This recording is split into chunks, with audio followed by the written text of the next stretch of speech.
धरती पर रात के अंधकार में रोशनी देने वाला हमारा चांद बेहद ही खूबसूरत दिखाई देता है। लेकिन क्या आपने कभी सोचा है कि धरती की तरह चांद पर भी भूकंप आ सकता है? तो चलिए आज इस सवाल का जवाब इस वीडियो में ढूंढते हैं। दरअसल चंद्रमा शुरू से ही इंसानों के लिए कौतूहल का विषय रहा है।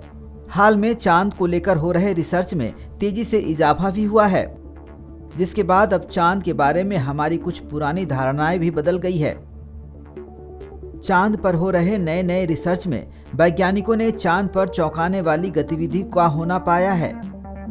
वैज्ञानिकों को चांद की सतह पर टेक्टोनिक गतिविधि के प्रमाण मिले हैं। वैज्ञानिकों के मुताबिक चांद पर भी टेक्टोनिक प्लेट खिसकती है, जिससे भूकंप आता है। इस बात का खुलासा एक भारतीय शोध दल के अध्ययन से हुआ है।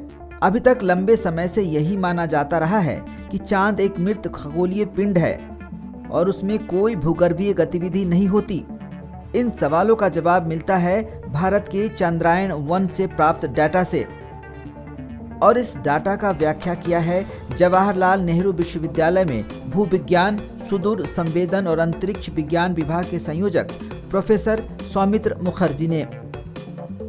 प्रोफेसर सौमित्र मुखर्जी ने चांद्रयान के नैरो एंगल कैमरा और लूनार रिकॉन्नेसेंस ऑर्बिट कैमरा से चंद्रमा की सतह की ली गई तस्वीरों का विश्लेषण किया और पाया कि चंद्रमा की सतह के भीतर भी गतिमान टेक्टोनिक प्लेट्स हैं, जिनके आपस में टकराने से भूकंप जैसी आपदाएं आती है।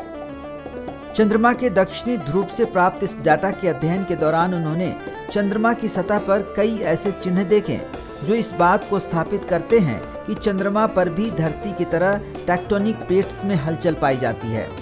इससे पहले नासा ने 19 नवंबर 1969 को इंट्रोपिड नामक लैंडर से अंतरिक्ष यात्री चार्ल्स पीट कैनरेड और एलन बीन को चांद की सतह पर उतारा था, जिसमें से एक तीसरे साथी रिचर्ड गॉर्डन चांद के चारों तरफ ऑर्बिट उड़ा रहे थे।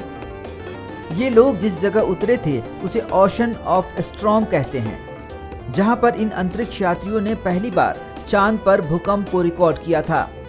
आने वाले दिनों में चंद्रमा को लेकर जिस तरह से अभियान तैयार हो रहे हैं, हमें चांद के बारे में ज्यादा ठोस जानकारी मिलने की उम्मीद है और हो सकता है हमें अपने उपग्रह को लेकर और भी धारणाएं बदलनी पड़े।